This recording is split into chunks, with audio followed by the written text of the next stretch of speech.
Good day everyone, I am J. Estrada from MSU-PSN1 and today I am going to perform assessing of vital signs. Accurate measurement of vital signs is critical because it reflects the body's basic functioning. It serves as a baseline data which allows us to track changes in patient's condition, recognizes early patient deterioration, and prevents harm or errors that may occur.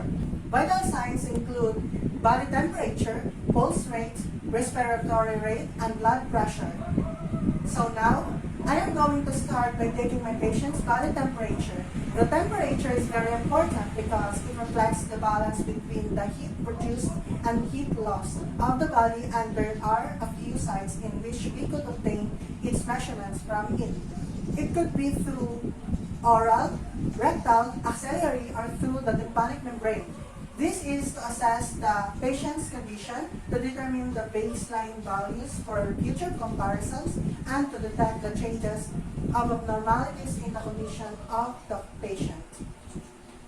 Review medical record for baseline data factors that influence vital signs. Identify the patient and explain the procedure. Provide for privacy. This is to demonstrate the requirement, cooperation, and understanding are improved when knowledge is provided. It maintains the patient's privacy and reduces discomfort. So now I am going to close the door to secure patient's privacy. I am going to need to provide an adequate lighting and adjust room temperature for patient's comfort.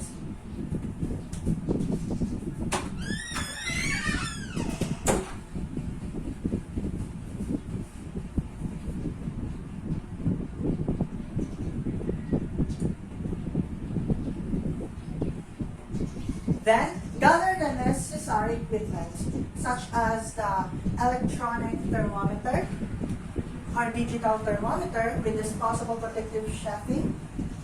Then, 2 pairs of gloves.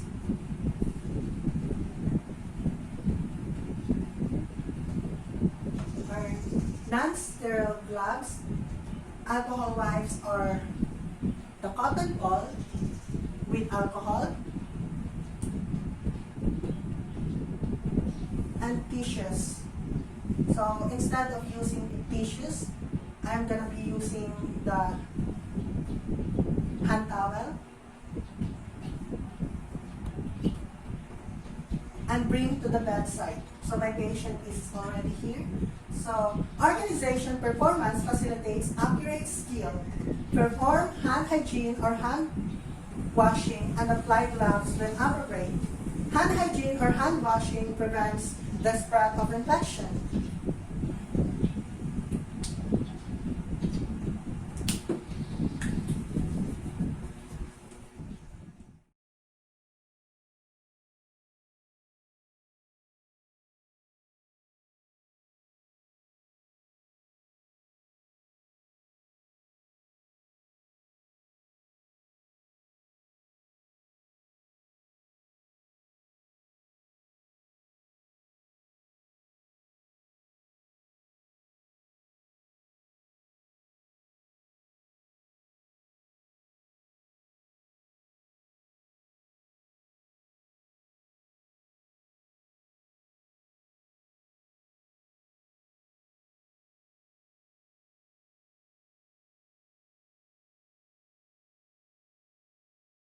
Then, assist the client to a comfortable position, either sitting or lying down, to make it easier to monitor the temperature of certain areas of the body. Okay, so now I'm going to introduce myself to my patient and verify her identity and, of course, explain to her the procedure that I am about to do. Good morning, ma'am. I am J. Estrada, your student nurse for today. May I see your wristband, ma'am? Please state your complete name, ma'am. And your birthday, please. Thank you, ma'am. So today, I am going to get your body temperature. Is it okay with you, ma'am? Yes. Using a digital thermometer orally, instruct the client to close the lids around the thermometer and keep mouth closed around the thermometer until it beeps and give a reading. It may take a few minutes, so tell the client to breathe through the nose while waiting. Before the device provides an estimated temperature, obtaining a final reading, the temperature value at the beep is an approximation. If there are time constraints, the final temperature measurement is usually extremely near to this predicted value, and this is frequently the temperature recorded. So I will be putting the thermometer in your mouth, ma'am, to read your body temperature. Is it okay with you? But before that, kindly remove your face mask, please.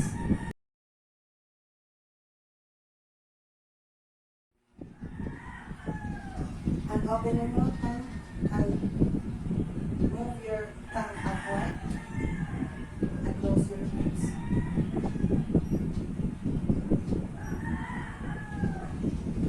Thank you.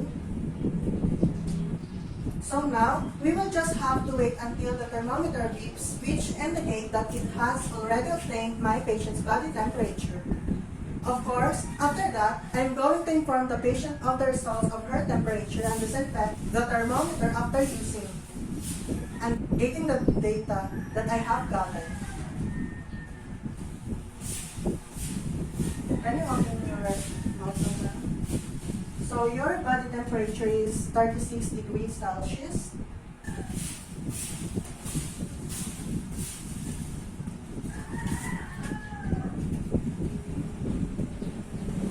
So your body temperature, ma'am, is within the normal range. Okay, now, I'll have to disinfect the thermometer that I have used and place it back. So after the procedure, I am going to perform another hand hygiene.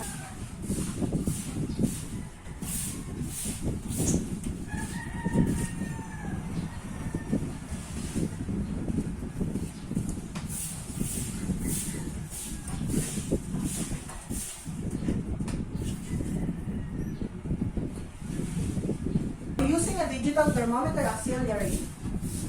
Okay, so now I am going to take for my patient's body temperature through her axillary side, but prior to the conduct of the procedure, I still need to do the first three introductory steps, which are review medical record for baseline data factors that influence vital signs, identify the patient and explain the procedure, provide for privacy. This is to demonstrate the requirement, cooperation, and understanding are improved when knowledge is provided. It maintains the patient's privacy and reduces discomfort. So now I am going to close the door to secure patient's privacy. I am going to need to provide an adequate lighting and adjust room temperature for patient's comfort.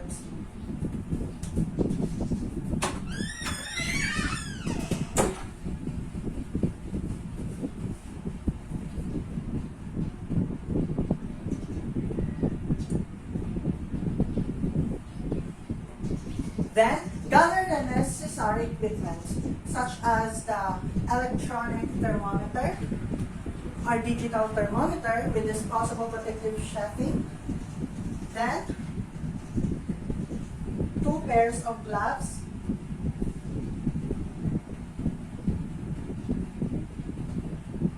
or non-sterile gloves, alcohol wipes or the cotton ball with alcohol, and tissues. So instead of using tissues, I'm gonna be using the hand towel and bring to the bedside. So my patient is already here. So organization performance facilitates accurate skill. Perform hand hygiene or hand washing and apply gloves when appropriate. Hand hygiene or hand washing prevents the spread of infection.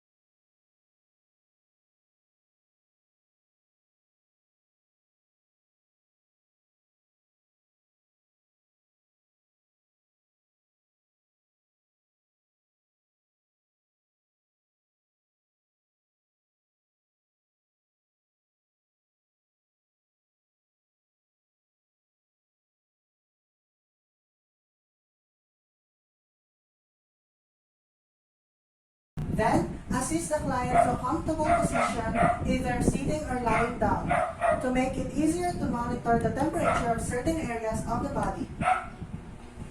Okay, so now I'm going to introduce myself to my patient and verify her identity and, of course, explain to her the procedure that I am about to do. So good morning, ma'am. I am Lowy J. Estrada, your student nurse for today. May I see your wristband, please? Thank you. Please state your complete name and your birthday, please. Okay, ma'am. Thank you. So I am going to take your body temperature. Is it okay with you, ma'am? Okay. So, remove client's arm and shoulder from one sleeve of gown or clothes. Avoid exposing chest.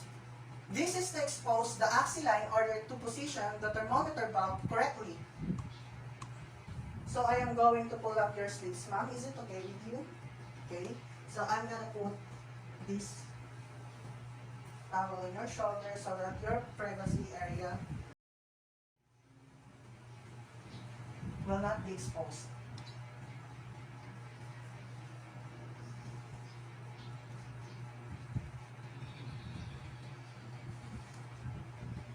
Make sure axillary skin is dry. If necessary, pat dry. Moisture will cause the reading to change. Temperature is often measured lower than the actual under moisturizing condition. After putting a probe cover on the tip of the digital thermometer, place probe into center of axilla, pointing upwards toward the head.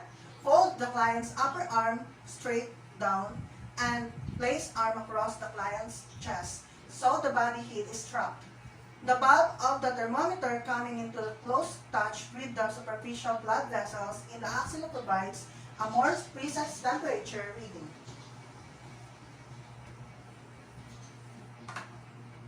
So, ma'am, kindly open here.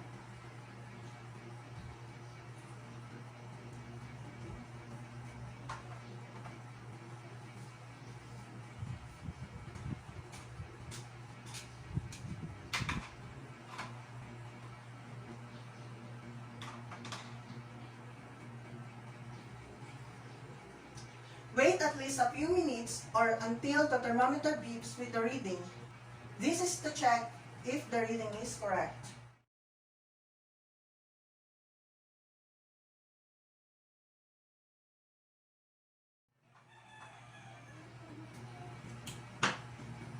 Then I am going to disinfect the thermometer. Kindly open your eyes.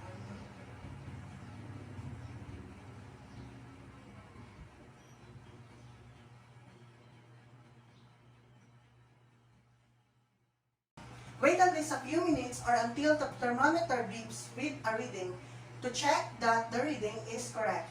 Wait at least 1 hour after heavy exercise or a hot bath before taking body temperature from the axilla. This is to make sure that the temperature goes back to normal.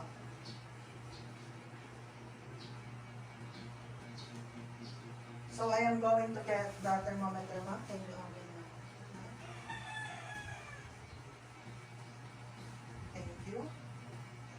So your body temperature, ma'am, is 36.5, and this is within the normal range.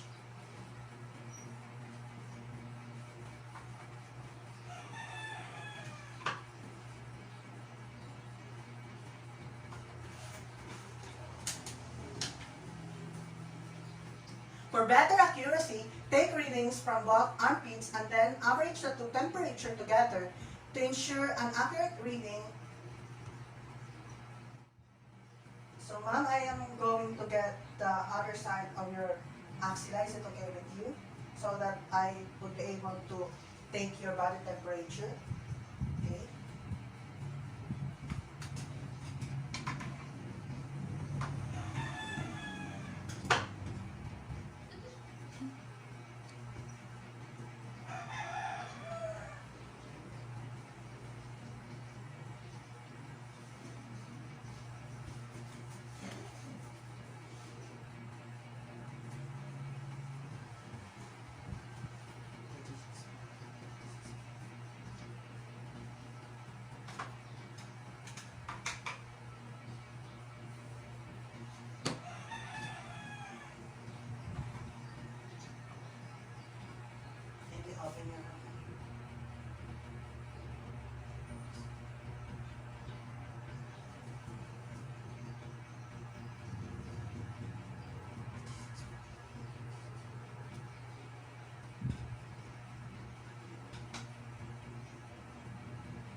So your body temperature, ma'am, on our second test is 36.1. So I have to disinfect it.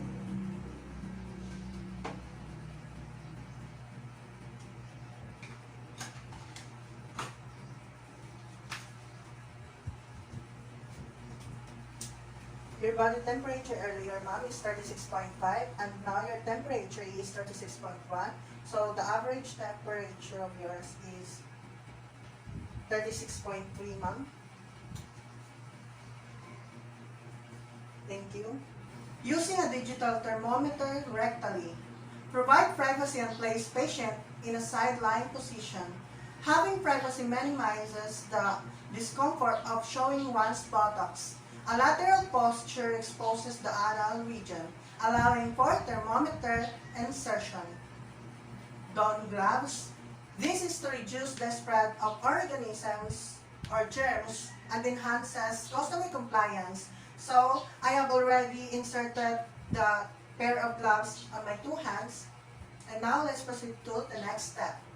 Before inserting a digital thermometer into the anus, make sure to lubricate it with some water-soluble jelly first.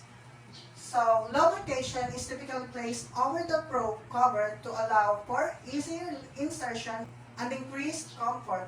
Lubricant aids thermometer insertion without irritating or upsetting the rectum. Spread the buttocks and insert the tip of the thermometer no more than 1/2 inch into the rectum and never force it if resistance is encountered. Hold thermometer in place for 2 or 3 minutes. Visual exposure of the anus facilitates proper probe insertion. The depth of the insertion provides for appropriate probe exposure to blood vessels in the rectal wall. Holding the thermometer minimizes rectal injury or perforation caused by the client moving while holding the thermometer. Okay, ma'am, kindly move in a supine position, please. Okay, thank you.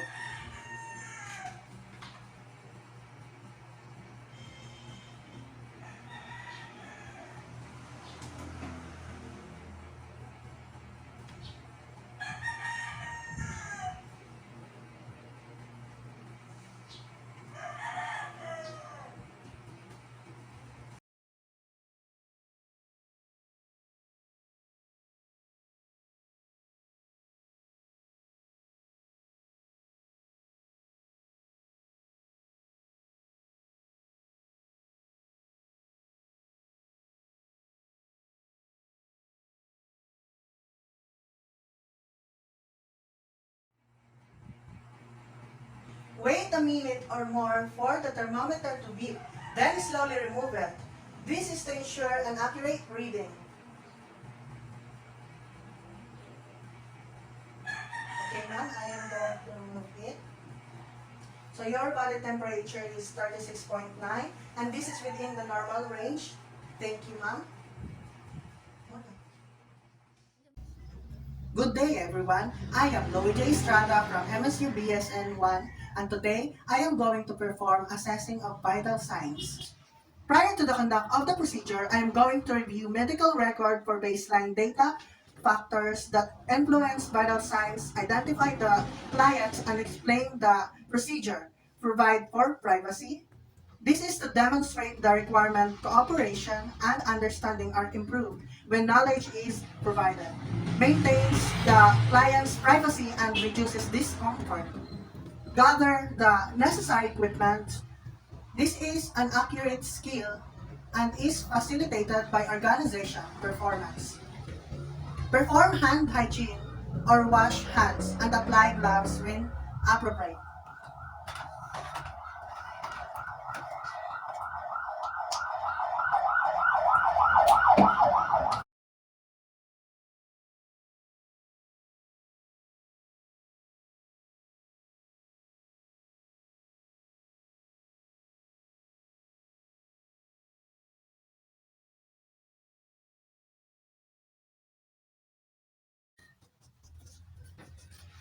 So hand washing prevents the spread of infection or the hand hygiene. Assist the client to a comfortable position either sitting or lying down. This is to make it easier to monitor the temperature of certain areas of the body. Okay, so now I am going to introduce myself to my client and verify her identity and of course explain to her the procedure that I am going to do.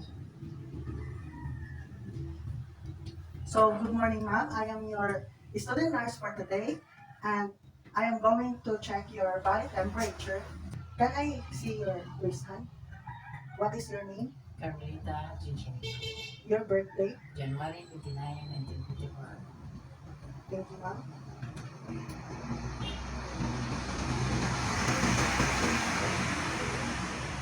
I am going to get your body temperature now. So I am going to be using tympanic thermometer for my patient's body temperature through her tympanic membrane. Before sticking the tympanic thermometer into the ear canal, make sure it's free of wax and dry. Moisture will cause the reading to change. After turning the ear or tympanic thermometer on, and placing a sterile cover on the tip, hold the head still and pull back on the top part of the ear to straighten out the canal and make it easier for insertion. Straightening the ear canal allows for a clearer view of the tympanic membrane. Accurate temperature measurement also requires a snug fit within the ear canal. An eardrum damage might happen from a forceful deep insertion.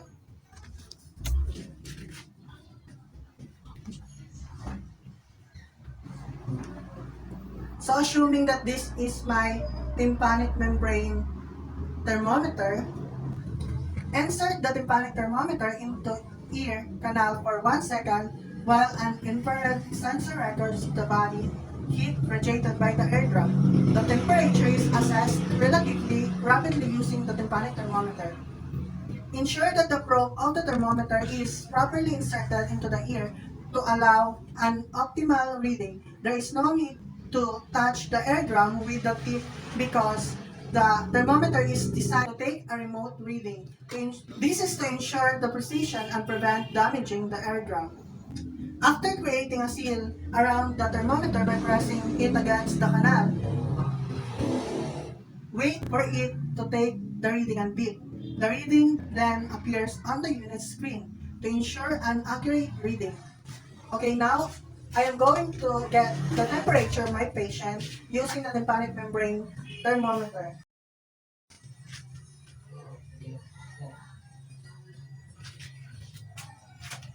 Just relax now.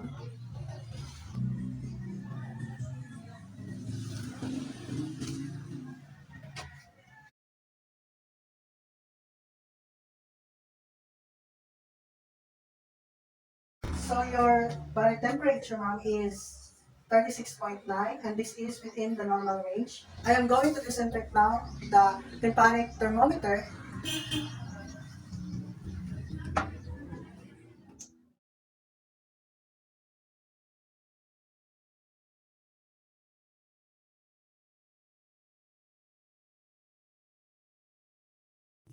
For ear thermometer, a new ear probe jacket should be used for different person. The ear canal must be pulled straight when measuring. It is critical to keep bacteria from contaminating equipment.